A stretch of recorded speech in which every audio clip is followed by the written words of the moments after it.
Hello, on connaît tous déjà ces contes de fées où de belles princesses et leurs princes tout aussi beaux surmontaient toutes les difficultés possibles pour finir avec un mariage et une vie heureuse. Mais est-ce que le physique est vraiment aussi important qu'il n'en a l'air dans ces histoires? Tout le monde ne peut pas se vanter d'avoir une beauté parfaite dans la vraie vie. Et si les choses étaient différentes dans un conte de fées aussi? La paix d'un royaume magique situé sur une île est protégée par 7 héros courageux, avec Merlin en chef. Ils ont tué encore un autre dragon et sauvé une princesse, mais elle s'avère être moche avec une peau verte, donc les héros la prennent pour une sorcière et lui donnent une raclée, juste au cas où. Pour cette erreur, la princesse fée punit les beaux hommes avec une malédiction.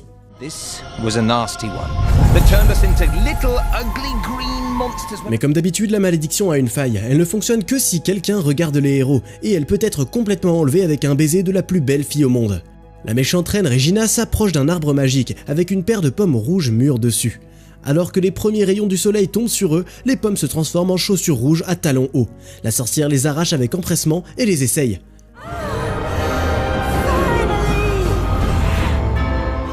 Le sort échoue, et la reine furieuse jette la chaussure au sol, frappant la tête d'un de ses petits oursons domestiques en bois. La nuit, la fille du roi, Blanche-Neige, se faufile dans la pièce avec l'arbre. Son apparence n'est pas celle de la princesse parfaite dont la beauté rendrait sa belle-mère jalouse. Malgré sa rondeur, elle descend sans aucun mal à la corde et se cache des gardes.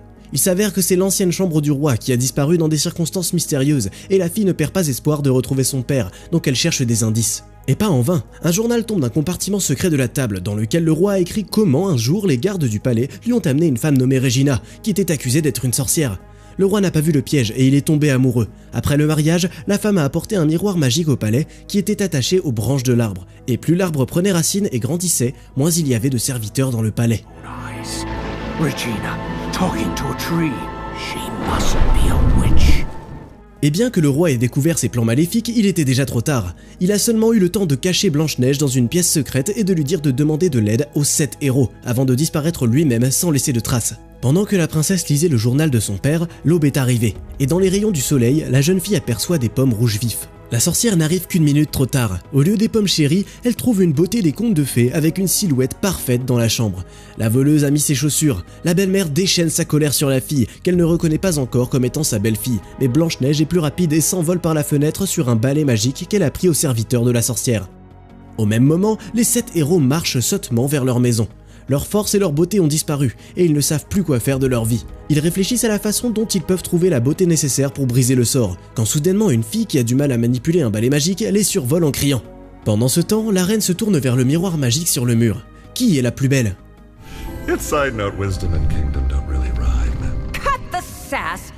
Désormais, c'est la fille qui a volé les chaussures qui est la plus belle du royaume. Mais le miroir ne sait pas qui elle est, car même s'il est magique, il a ses limites.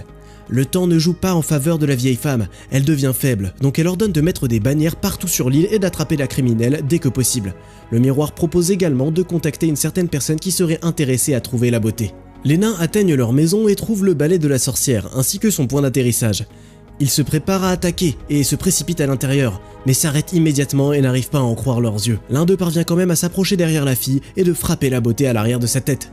Blanche-Neige se réveille et les 7 nains la saluent. La jeune fille n'a aucune idée que son apparence a changé, et quand elle se voit dans le miroir, elle devine que c'est grâce aux chaussures magiques. Elle décide de garder son vrai nom secret, et elle se fait appeler la princesse aux souliers rouges. Les 7 nains se présentent aussi, le magicien Merlin et le guerrier Arthur, Jack avec sa cape invisible et son accent français, Hans le cuisinier habile avec son bouclier, et les 3 inventeurs, Pinot, Noki et Kyo. Les nains ont le même nom que les 7 célèbres héros que Blanche-Neige recherche, mais ils lui assurent que ce n'est qu'une coïncidence, les héros leur manquent aussi. Ils proposent d'aider la fille à chercher tout le monde à la fois. De leur côté, ils espèrent lever le sort avec son baiser, évidemment. Prince Avidas, que tout le monde appelle Prince Moyen, organise une fête d'anniversaire. Et comme par hasard, toutes les princesses sont occupées. Princess Cruz. That's a ship, sir. Princess Leia. She's the general. I demand glorious death! La méchante belle-mère rend visite au garçon, et elle lui montre un portrait d'une belle femme. S'il la trouve, il aura une compagne adaptée à sa stature, et la sorcière récupérera ses chaussures volées. Ils font un marché, et le prince et ses 2 gardes du corps géants se lancent dans la poursuite. Le soir, les nains cherchent des moyens de charmer la fille, et Merlin envisage même de l'attirer avec de la magie. La jeune fille, quant à elle, aperçoit une silhouette sombre à la fenêtre qui ressemble à son père, et s'enfuit dans la forêt nocturne. Elle veut désespérément trouver son père, et bien sûr, la silhouette n'est pas du tout le roi, mais un monstre, un énorme lapin en bois. You're a vegan bunny, right? Merlin apparaît juste à temps, la paire s'enfuit du monstre bondissant et pendant que la fille détourne le regard, le sorcier retrouve sa force et son apparence d'antan. Pareil pour Arthur, mais qui s'est retrouvé privé de sa force par le regard de Blanche-Neige en plein milieu d'une attaque. Il fait semblant d'être blessé pour obtenir le baiser qu'il convoite tant, mais ses amis révèlent la supercherie. Sur le chemin du retour, Arthur ne renonce pas à essayer, mais il ne reçoit qu'une gifle au visage. Les nains se rendent compte qu'ils ont besoin d'un plan, sinon ils ne feront que se gêner l'un l'autre. Et il faut qu'il y en ait au moins un qui arrive à briser le sort. Ils se séparent pour continuer leur recherche du roi. Donc Arthur part avec Blanche-Neige et Merlin reste à la maison pour garder le lapin qu'ils ont attrapé la nuit dernière. Arthur montre à Blanche-Neige l'épée d'Excalibur piégée dans la pierre. Pendant que le gars se vante, la fille sort l'arme avec facilité. Elle est pure et désintéressée. Arthur est choqué et Blanche-Neige, gênée, se hâte de remettre l'épée à sa place. Arthur essaie de la sortir aussi, mais en vain. Le nain grincheux abandonne d'essayer de séduire la fille, et ils partent pour la ville à la recherche du roi. Merlin, d'autre part, rompt l'accord et part à la rencontre des aventuriers sur le dos du lapin. Blanche-Neige et Arthur arrivent en ville. La fille reçoit une attention extraordinaire de la part des hommes, qui veulent tous lui faire plaisir. Des portraits d'elle sont accrochés dans toute la ville. C'est le travail des gardes du corps du prince, qui remarquent la fille et la poursuivent, mais elle enlève ses chaussures à temps et échappe au danger. Merlin arrive en ville sur le lapin, ce qui énerve Arthur. Alors qu'ils essaient de s'en sortir, les gardes de la ville commencent à se moquer de Blanche-Neige, qui a perdu sa beauté, et lui prennent une des chaussures. La princesse appelle à l'aide, mais les nains ne la reconnaissent pas et passent à côté. And I don't need anyone's help. Blanche-Neige est encerclée quand Merlin revient et assomme le reste des gardes. Il ne reconnaît toujours pas la fille et l'aide sincèrement, ne s'attendant pas à un baiser magique en retour. Blanche-Neige enfile ses chaussures et monte sur le lapin pour fuir la poursuite avec ses amis. La princesse révèle qu'il la recherche à cause de ses chaussures magiques, mais elle ne mentionne pas le fait qu'elle les a volées. Comment peut-elle retrouver son père maintenant si elle doit se cacher elle-même? Du coup, Merlin court autour d'un champ, faisant un énorme signe. Ce que la fille adore. Le travail créatif du gnome est rapidement découvert par les gardes du corps du prince et les 3 lièvres en bois de la méchante reine se dirigent tous sur nos héros. Merlin et Arthur se disputent à nouveau sur qui mérite le plus la fille. Hans montre ses talents de cuisinier et Jack donne une bague en diamant à la princesse, quand soudain, ils sont piégés par le prince moyen et son armée. Arthur et Merlin sont rapidement faits prisonniers, et les autres nains reçoivent l'ordre du prince de se rendre et d'abandonner la jolie fille. Blanche-Neige sort du château renversant littéralement les soldats avec sa beauté. Prince moyen libère les nains, mais Blanche-Neige refuse l'offre du prince de devenir sa compagne. Il continue d'insister. I couldn't agree more. Subjects these days. Now, shall we? Les 7 héros, à l'exception des 3 inventeurs, se joignent à la bataille. Le mage et le guerrier travaillent bien en équipe et se battent avec un succès variable.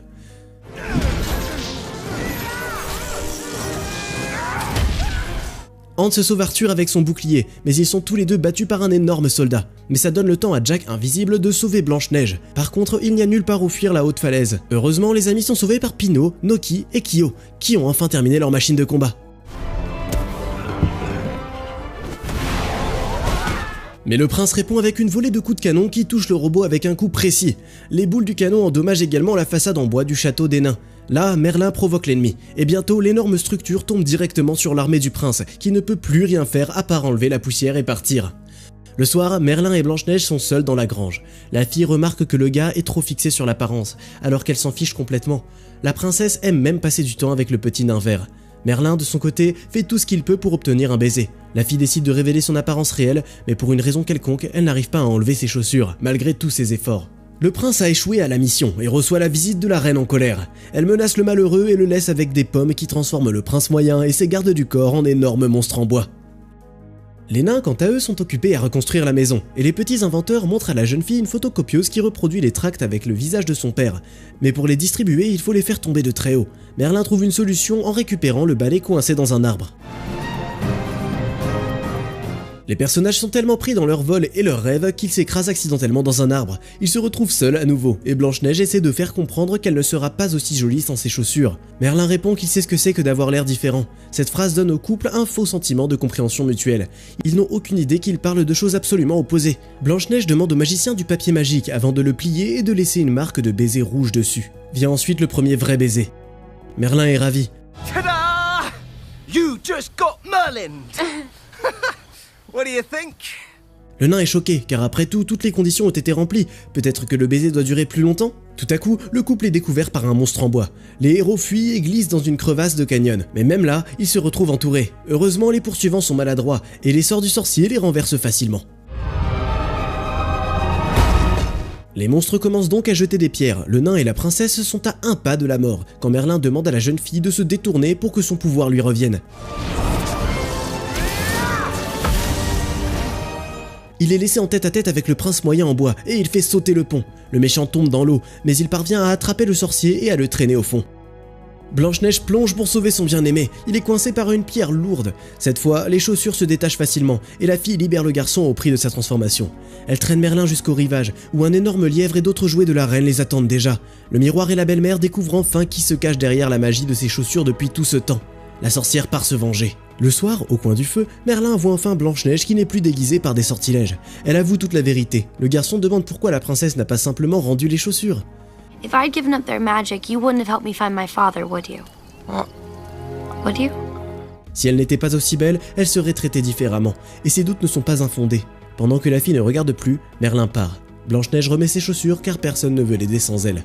La princesse est triste et se souvient de l'étincelle qu'il y a eu entre elle et le garçon. Merlin est bouleversé aussi.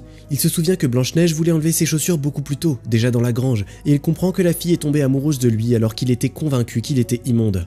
Merlin finit par revenir, demande à Blanche-Neige d'enlever ses chaussures et pour une raison quelconque, offre à la fille une pomme rouge. Mais c'est un autre tour de Regina. Le vrai Merlin qui a réellement changé d'avis et est revenu, la révèle. La sorcière attrape rapidement Blanche-Neige et les téléporte tous les deux au château. Le garçon court après eux sur le lièvre et les autres petits jouets en bois décollent pour appeler de l'aide. Les héros sont armés jusqu'aux dents et impatients de se battre, mais ils sont retenus par Arthur, qui galère toujours avec son épée. Oh, zut alors, please end this. Merlin est le premier à arriver au repère du méchant, et le lièvre le conduit à l'entrée secrète. Il n'arrive pas à passer sans se faire repérer, et Regina fait chanter Blanche-Neige, menaçant de tuer le prisonnier. La princesse prend une bouchée de la pomme rouge, et elle commence à se transformer en pommier. Le miroir interroge Merlin, et on découvre comment la magie des chaussures fonctionne. Une fois qu'elle te donne ce que tu veux d'eux, la connexion avec les chaussures devient incassable. Mais Blanche-Neige arrive à les enlever, donc ce n'est pas si simple. How could she possibly want to save you more than she wanted to be beautiful? What did you do to her? Les méchants ne comprennent pas la magie de l'amour. Tout ce qu'ils peuvent voir, c'est la manipulation et la tromperie. Merlin découvre aussi par le miroir qu'une fois que la cloche aura sonné 3 fois, le pommier blanc comme neige portera des fruits, se flétrira et finira par mourir. Il arrive à utiliser un sort et à se libérer. Le héros essaie de se frayer un chemin dans le hall où Blanche-Neige est piégée, mais il ne peut pas y arriver tout seul. Ses amis le rejoignent juste à temps. Arthur tient enfin Excalibur, et les nains se battent courageusement côte à côte contre les mauvaises plantes, forçant leur chemin vers la princesse. Au revoir, miroir.